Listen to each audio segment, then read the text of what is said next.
Welcome to our Alaska's Wild Wonder Show. It is the most amazing destination. I spent many years working on board cruise ships and spent roughly 4 of those years cruising the southeastern coastline of Alaska.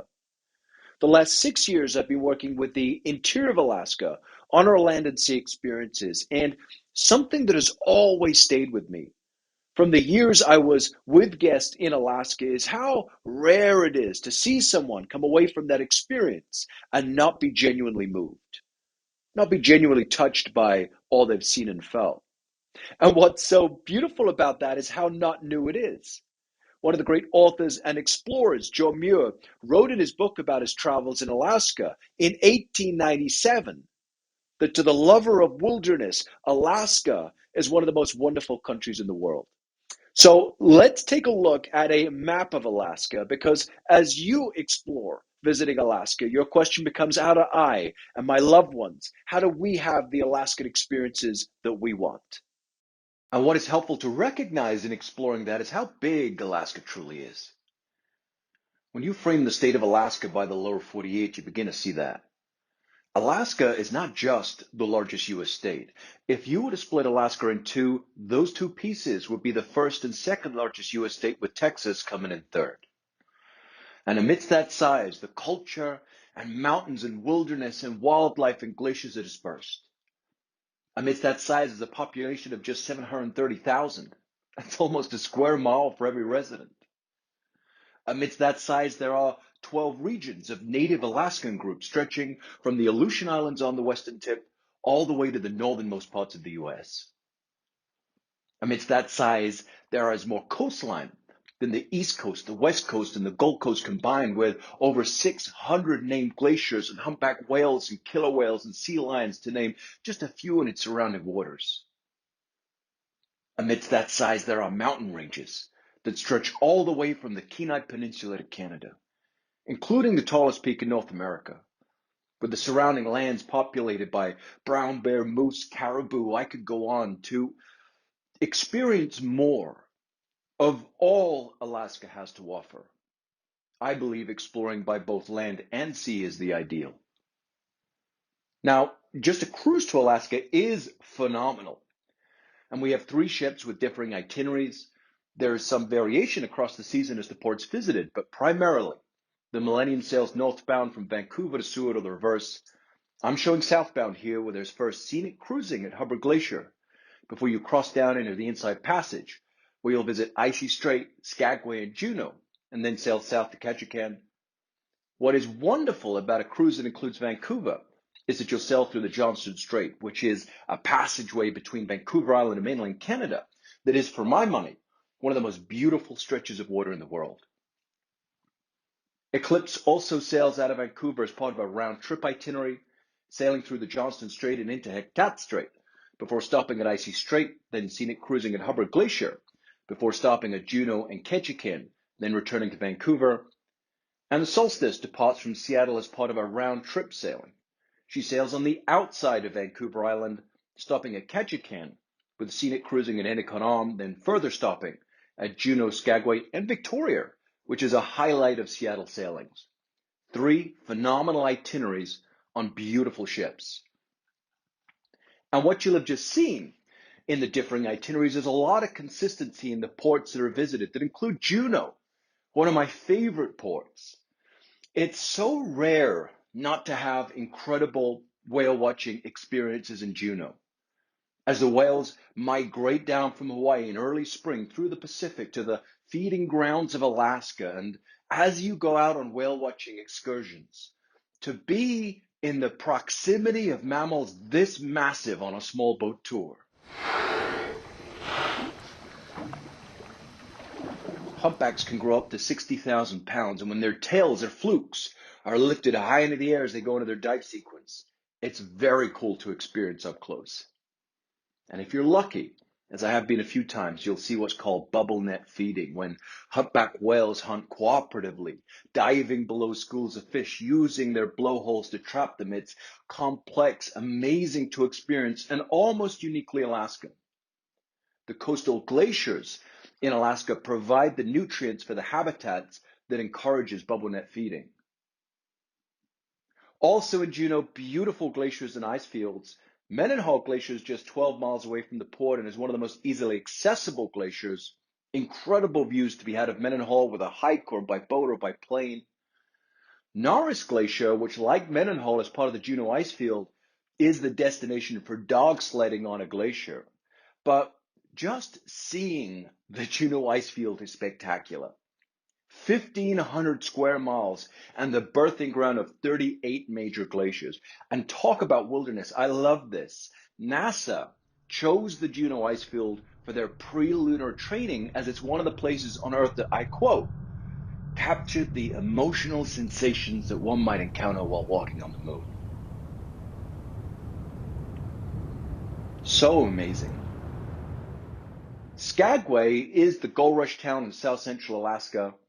Much of the town is within the Klondike Gold Rush National Historical Park, and that's because in the late 1800s, Skagway was the starting point for 40,000 gold prospectors who were headed to the Yukon by way of the Chilkoot Trail.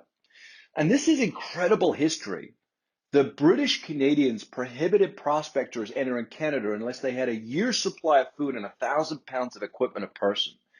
And they're hiking this trail.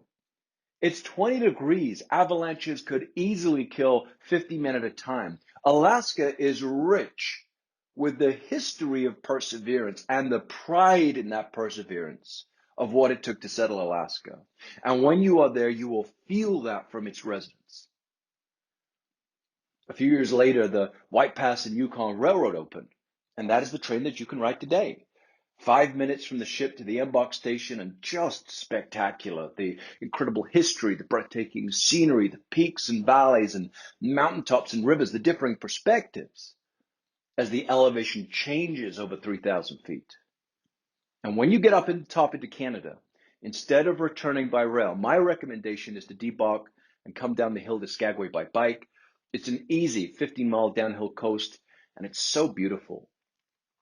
Now, if you do want to use your legs, try hiking to here. This is Upper Dewey Lake, really spectacular. The trail is a 5-mile loop with 3,000 feet of elevation. Ketchikan is Alaska's gateway city. It's the first port set at the southernmost entrance to Alaska's Inside Passage. Much of the city is built over water due to the difficulty in blasting away the surrounding hills. This is the historical boardwalk Creek Street. Some really interesting curio shops here and also great for salmon watching. At the end of Married Man's Trail, you can see the salmon jumping up the rushing waterfalls. One of the real joys of traveling southeast, south central, and the interior of Alaska on a cruise tour is to connect with the differing Alaska native cultures like the Tlingit and the Pacific Northwest Coast, or the Athabascan ethno-linguistic groups in the interior. At Cape Fox Lodge, which is tucked into a hillside, easy to get there with a funicular, there is a gorgeous 6 totem pole circle representing the culture of the Northwest Coast peoples. Also easily accessible, few minutes walk from the ship's dock, is the Lumberjack Show, which is straight up a fun and exciting family show. There's competition tree climbing, souped up chainsaws, running along floating logs. Kids especially will love it, as they will all of Alaska. It's such a great active family destination. If you think the Magic Castle created a sense of wonderment in your young ones, try seeing them watch a 50,000-pound whale breach the ocean. Or head over to Neats Bay Creek and watch them be 10 meters from black bears fishing for salmon. It opens when the salmon season begins. It's one of the best destinations on Southeast Alaska to see black bears. One of the great wilderness experiences during the cruise is flying amongst the misty fjords. This is very, very special.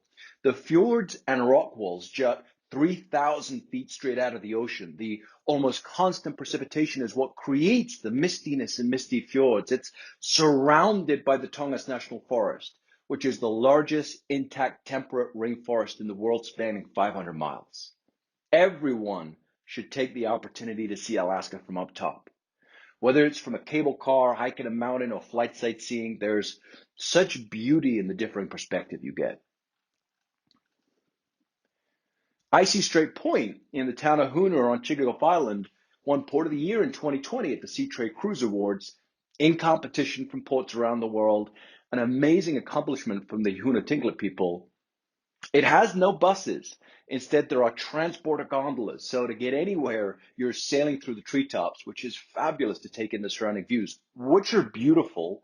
To the east of the Juneau ice fields, to the north, they have Glacier Bay. This is their zip rider, over a mile in length, and as you go down the hill, the view is spectacular. As I said, take an opportunity to see Alaska from up top. You can reach speeds of up to 80 miles an hour on this. Also, incredible whale watching. Icy Strait Point is located around the corner from Point Adolphus that has a body of water coming out of Glacier Bay. All that water is nutrient rich. And as it meets the Pacific water, it attracts krill, making it one of the best destinations in Alaska to see whales. And coastal brown bears. I mentioned Neats Bay Creek in Ketchikan is one of the best destinations on Southeast Alaska to see bears. Well, the other is at Spassky River. Chickasaw Island is home to over 3,500 bears. Hundreds of bears call Spassky River home and feed off of the salmon throughout the summer. So let's talk about glaciers. It's part of the romance of Alaska. And as with so many experiences in the last frontier, it's awe-inspiring. It's uncommunicable. It can't be told. It has to be felt.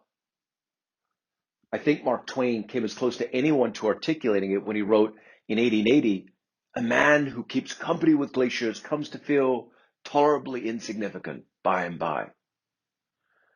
When moist air coming off the Gulf of Alaska hits the Coast Range Mountains, it dumps heavy, wet snow and compacts down to what's called firn.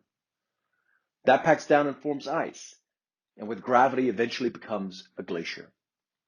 Alaska has more glaciers than anywhere in North America, and one of the finest displays of tidewater glaciers, which are the valley glaciers that flow all the way down to the ocean, than anywhere in the world.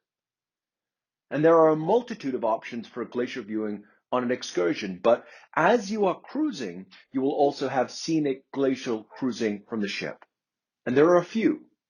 You may have heard of Glacier Bay, Hubbard Glacier, Troisième Fjord, Endicott. These are all fabulously beautiful destinations. Now, they all have distinct personalities. Glacier Bay has hundreds of differing glaciers and several tidewater glaciers that sadly have been thinning and receding over the last few decades. Troisième Fjord has deep fjords over 30 miles long and as high as 3-story buildings, and the journey revealing the twin northern and southern Sawyer Glacier at the end of Troisième is spectacular. Endicott, Troisième's beautiful neighbor on the southern edge of the Terra Wilderness, has a 3,000-foot vertical enclosure that leads to Dawes Glacier, standing 600 feet tall and half a mile wide. And then there is Hubbard, the largest tidewater glacier in North America. Since measuring began in the late 1800s, Hubbard has been thickening and advancing. It stands 7 miles wide and in places 15 stories high, and the captain will slowly turn the ship in Disenchantment Bay for better viewing, while a dedicated onboard naturalist narrates the experience. It is an awesome day.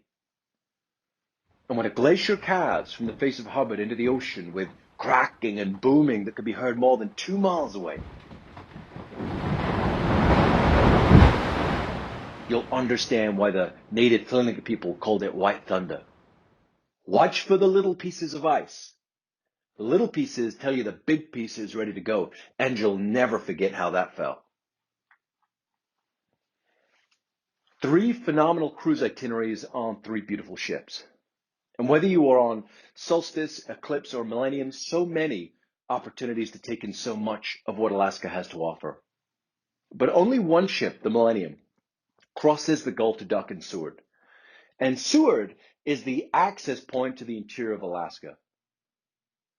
Sailing on the Millennium and embarking or debarking in Seward creates the opportunity to elevate all of the incredible wilderness and wildlife and mountain and glacier experiences on a cruise by further traveling into the interior of Alaska on a multi-night land tour.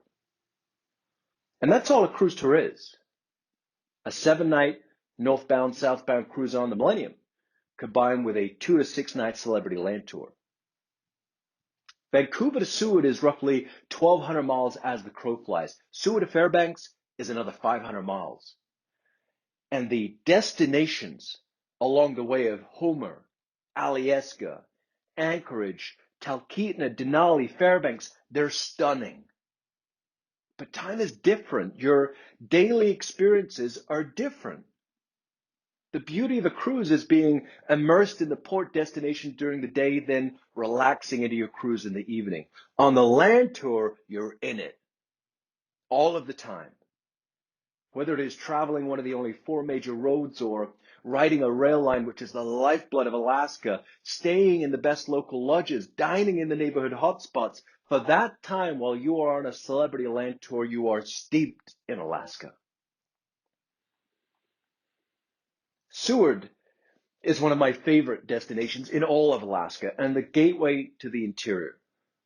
It's a grand natural intersection between the bays and the fjords on the edge of the Pacific and the mountainous wilderness beyond.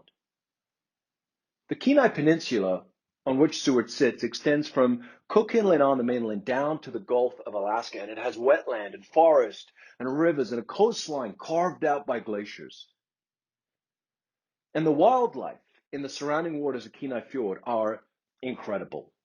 Humpback gray and orca whale, harbor seal, sea lions, puffins, and from the small boat harbor, about a half mile from where the ship docks, it's all accessible on a small boat excursion. Now, during the land tour, different from the cruise, we include some excursions as standard. And when overnighting in Seward, an included 50 up to 100-mile journey will take you through Resurrection, Ayalak, and Harris Bay, and as far as Kenai Fjord National Park, where 40 glaciers flow from the massive 700-square-mile Harding ice field. To be in the epicenter of wildlife in their natural habitat is a big part of what is so special about Alaska. This was in 2019. I'm on the pier in Seward, conveniently between take for a travelogue we were filming, when the seals just popped up to play. They played for a good 20 minutes. Earlier on that day in Resurrection Bay, a herd of sea lions were sunning at Hive Island. These are big mammals. The males average 1,500 pounds. They're hunted by transient orcas. Same day, we had sightings of a pod of 15 orcas, including calves with multiple breachings. And the evening was at Winston Lodge, right on the edge of the Chugach National Forest, enjoying a great glass of wine and eating locally sourced smoked salmon BOT. That's a day in the interior of Alaska. Also on the Kenai Peninsula is Homer, 80 miles south of Seward, known as the end of the road, as it's the southernmost town on the state highway. And the unimaginable beauty of Seward follows down the coastline to Homer. Of the 156 state parks in Alaska, Kachemak Bay State Park, which is on the coast of Homer, was the first. And just think about that. When the Alaska State Park System began in 1970, of all the beauty in Alaska and the areas of critical wildlife habitat, Kachemak Bay was the first on the list. 400,000 acres. The bay's twisted rock formations from tectonic shifts, moose, mountain goat, wolves, black bear.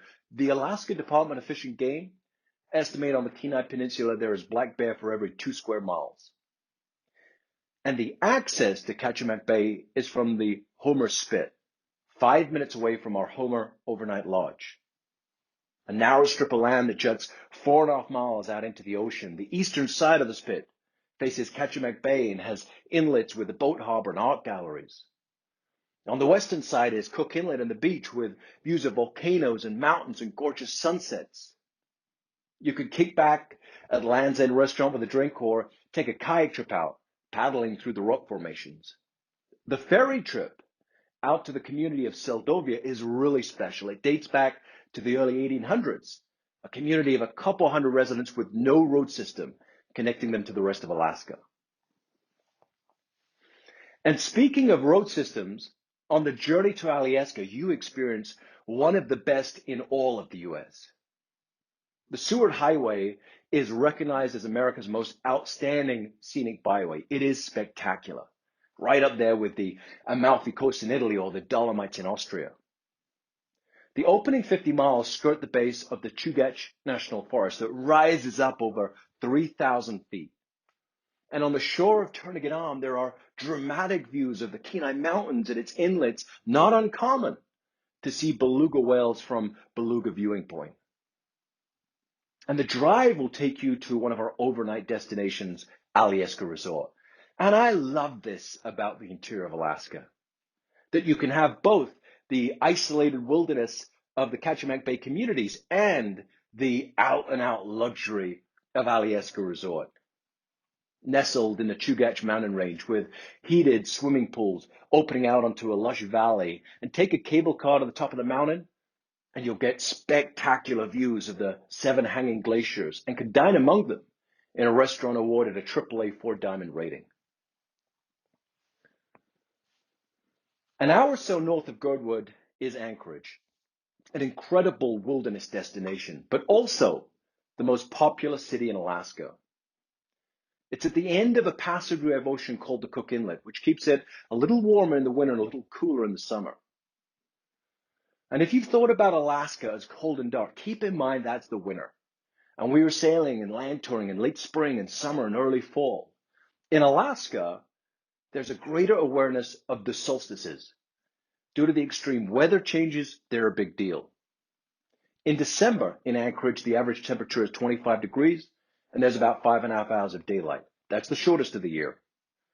On the flip side, if you look at June 21st, the longest day of the year, they have about 22 hours of daylight, and the average temperature is 63 degrees.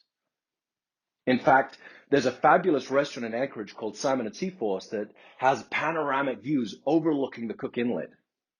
And at summer solstice, you can watch the sun dip below the horizon and pop up again shortly after. It's very, very cool. It really is a foodie's paradise. Of course, the seafood is incredible, but it's also culturally a very diverse city, which feeds into its culinary scene.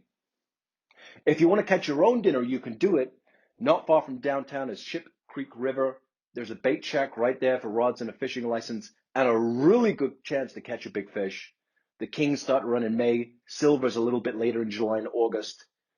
The access to the wilderness is exceptional. Over 200 miles of trails and access to mountain ranges, and stay attentive for wildlife.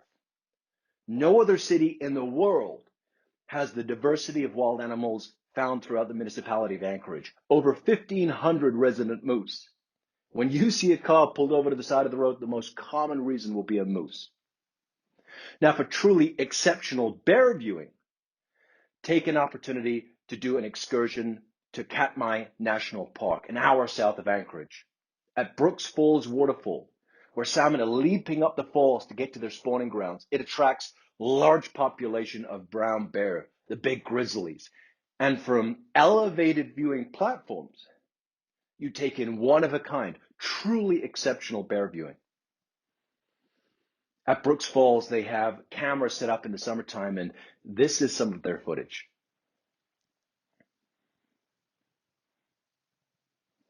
Just amazing. One of the included experiences available in Anchorage is a visit to the Alaska Native Heritage Center, one of Alaska's real cultural treasures. It's a destination that preserves and strengthens the traditions and languages and art of Alaska Native peoples. A little while back, I was lucky enough to spend some time there with Yari, a Yupik storyteller, which was really, really special. Let's take a look. One of the biggest things that I love to teach are the values of my people through storytelling, the things that my grandparents told me, or taught me, and the things that I learned from other Alaska Native elders or my coworkers.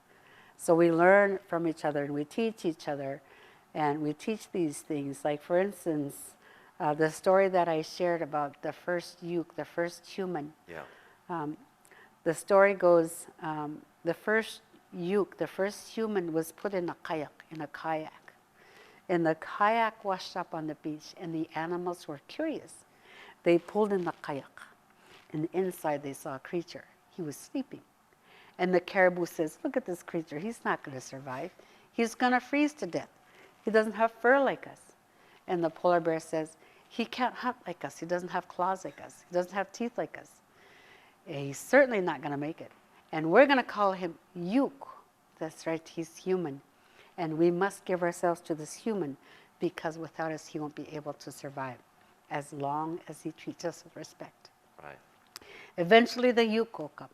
The animals looked at him and said, "You are Yuk, you're human. We have decided together that we will sacrifice ourselves to you, but you must treat us with respect.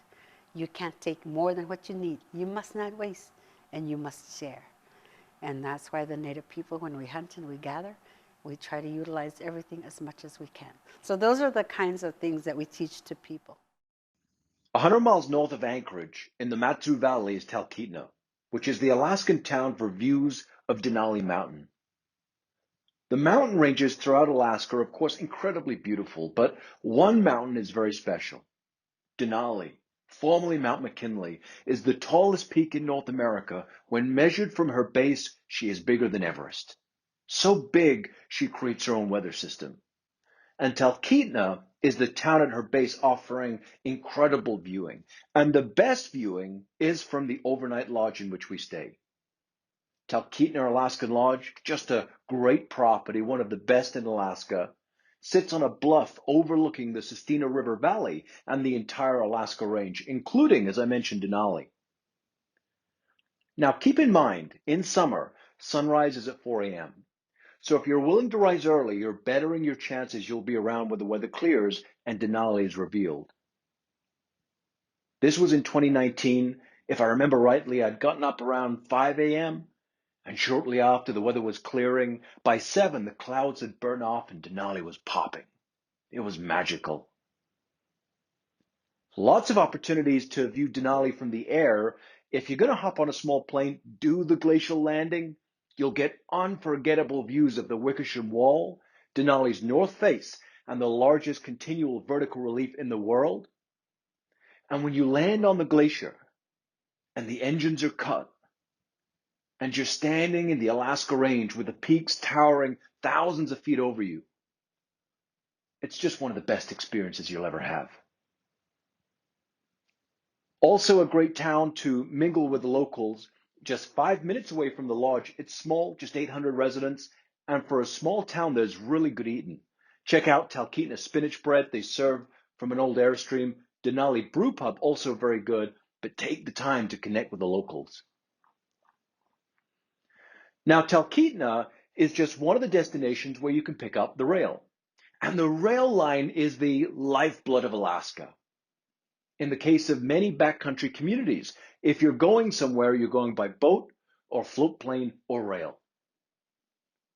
The Alaska Railroad links Seward on the coast with Anchorage and then extends north to Fairbanks, with the route we travel, called the Denali Star, stopping at Talkeetna and Denali along the way. And although it is always the Alaska Railroad who are pulling the rail cars, there are a few different classes of rail car available. We use the best that's there, the Wilderness Express, a fantastic way to travel in Alaska. In the glass-domed upper level, there's luxury wide leather seating, full bar service, the unobstructed views of the beautiful Alaskan landscape with a rail car host narrating the experience. It's really fabulous. Any of our cruise tours include a rail segment, typically 3 to 5 hours. Some have multiple segments or travel almost exclusively by rail. I spent some time with the conductor on the Alaska Railroad the last time I was in Alaska, and it was pretty cool. So let's check in with him. A lot of people have never been on this type of train before, where you can have these great windows and views like this. It's a little bit different from some of the railroads that they've ridden on down south. And it's just a really unique and great way to see the state. And even though those passengers from the lower 48, they're having amazing visiting experiences, again, I understand this is a crucial rail line for those Alaskan folks who live out in the country to be able to connect to the local cities. I believe it's called the Hurricane Route, is that right? The Hurricane Turn train goes north from Talkeetna, and there's area where folks who live out there have their only connection to the outside world basically is the rail line, where they're homesteading off in the wilderness and have their properties that are not connected to the road lines. So a lot of times they'll take that hurricane turn train, which is the only flag stop train in the United States left, where people can actually. And that's what a flag stop is, right? Yeah, you can flag down the train. So you can with that train, you can, like you're hailing a taxi, you can stand by the tracks and flag it down, hop on board, and they'll sell you a ticket on board. You don't have to have a ticket in advance. And then that train, you can also anywhere along its route, if you want to get off to go camping, you can let the conductor know, and I want to get off at milepost 245 or something like that, and they'll let you off there, and then you can camp and then catch it on the way back. The journey from Talkeetna to Denali is a little over 4 hours. Denali National Park is the jewel of Alaska's interior. It's 6 million acres of pristine wild land, home to hundreds of wildlife species, including the Alaskan Big Five: bear, moose, caribou, Dall sheep, and wolves. The backcountry of Denali is highly protected. The only vehicle access is by bus, hosted by a national park ranger. There is one road, the Denali Park Road, and the included excursions into the park, called the Denali Natural History Tour and the Tundra Wilderness Tour, offer differing experiences along it. And the scenic views along the road are spectacular, stretching through the evergreen forest into the higher elevations that open out onto views of the tundra and valleys, surrounded by the Alaska Range. More opportunities to catch Denali Mountain on a clear day. There's a few viewpoints within the first 20 miles of road, but the further you travel, the bigger the mountain gets. The sheer expanse of wilderness and the park's status as one of the last true intact subarctic ecosystem makes Denali one of the best places in the U.S. to view wildlife in their natural habitat. And some really fabulous optional excursions also. Husky Homestead, which is run by Jeff King, a 4-time champion of Iditarod, awesome storyteller. You'll ride a trail sled with his dogs, and of course, help the puppies. And this is a favorite of mine, rafting on the Nenana River. It's a big river, 140 miles. It comes from the Nenana Glacier, so the intensity of the rapids depends on summer glacial softening. You're on the water for a couple hours, enveloped in the park's wilderness. It gives such a beautiful sense of detachment. Now, it's good to recognize it's been over 400 miles since we debunked the ship in Seward. And since every land tour to Alaska's interior will visit Denali, at a minimum, these are the distances being traveled. And as with most travel, one of the most meaningful experiences are the connections to the people and the places you visit. It's why at the outset of every Celebrity Alaska land tour, you're met by your dedicated local tour guide. They're sharing their home with you, taking the time to understand the experiences that will make this the Alaskan experience you envisioned. They work in conjunction with your dedicated driver, who also transports the luggage between the motor coach and hotel rooms. They work as a team to provide you a seamless touring experience and ensure you're taking advantage of every moment. So important. 120 miles north of Denali is Fairbanks, the golden heart of Alaska and the land of the midnight sun. It has an incredible history that goes back to the early 1900s as a trading post on the banks of the Chena River serving gold miners. Before the gold miners, there were the Athabascan native peoples who for thousands of years would live in the area seasonally. And it's all brought together beautifully on an included excursion called the Riverboat Discovery. A fabulous day cruising the Chena River on a sternwheeler. As the captain navigates the Chena's waters, a bush plane pilot touches down for the pilot to talk about small aircraft travel in Alaska before a native Athabascan guide invites you into their village. The Riverboat Discovery is owned by a family called the Binkleys, whose steamboating history in Fairbanks goes back 5 generations. And I love this about Alaska. I love that the connection to their history is deep and it is real. Fairbanks has a uniqueness of extremes that is almost unparalleled. In the depths of winter, the temperature regularly drops to -20, and in the summer averages 40. May through July, when the sun elevates to its solstice, there's almost 70 straight days of sunlight, and in the winter, it barely reveals itself. August through April, that darkness reveals Aurora Borealis, also known as the Northern Lights, and on clear nights their skies become a canvas of color. It is the gates to the Arctic and home to some of the hardiest and most real people you'll ever meet. It is a fabulous destination. But unless you cross the Gulf of Alaska on an open-jaw sailing on the Millennium, the experiences on the Kenai Peninsula in the interior aren't open to you. And this, for me, is what it should be, traveling in Alaska, exploring the interior and the coastline. Because even though a cruise to Alaska is spectacular, when we think on the essential experiences we want from traveling in Alaska, they are each elevated when exploring both the interior and the coastline. Like wilderness, flying amongst the misty fjords in Ketchikan, surrounded by 3,000-foot granite cliffs jutting into the sky, is an awesome wilderness experience on the cruise. But kayaking in Ketchikan Bay State Park with views of volcanoes and gorgeous sunsets, or traveling into Denali National Park surrounded by 6 million acres of highly protected wilderness, that can only be had on a celebrity land tour. Your wilderness experiences are elevated when on a cruise tour. The wildlife opportunities on the coastline are incredible. Humpback and orca whale, black bear and bald eagles, but when we consider the Alaskan Big Five, moose, caribou, bear, Dall sheep, and wolves, the best opportunity for that will be in Denali National Park. And for truly exceptional brown bear viewing, that's in Katmai National Park, that's accessible from Anchorage. Your wildlife experiences are elevated when on a cruise tour. And mountains. Throughout Alaska, the Brooks, Aleutian, and Alaska ranges are beautiful, but the one mountain that defines the experience is Denali, the tallest peak in North America. And when the clouds rise from her peak, it's a breathtaking sight. But Denali is also over 160 miles from any port in Alaska. Your mountain experiences are elevated when on a cruise tour.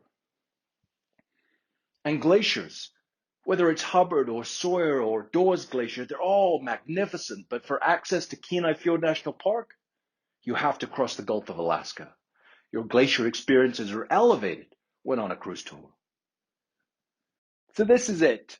We have traveled over 1,500 miles on our virtual journey from the western seaboard and BC coast all the way to the gates of the Arctic. And as sincere lovers of Alaska, we're so excited that you're exploring an Alaska vacation and so appreciative it's with Celebrity Cruises, because it will be a life-enriching experience.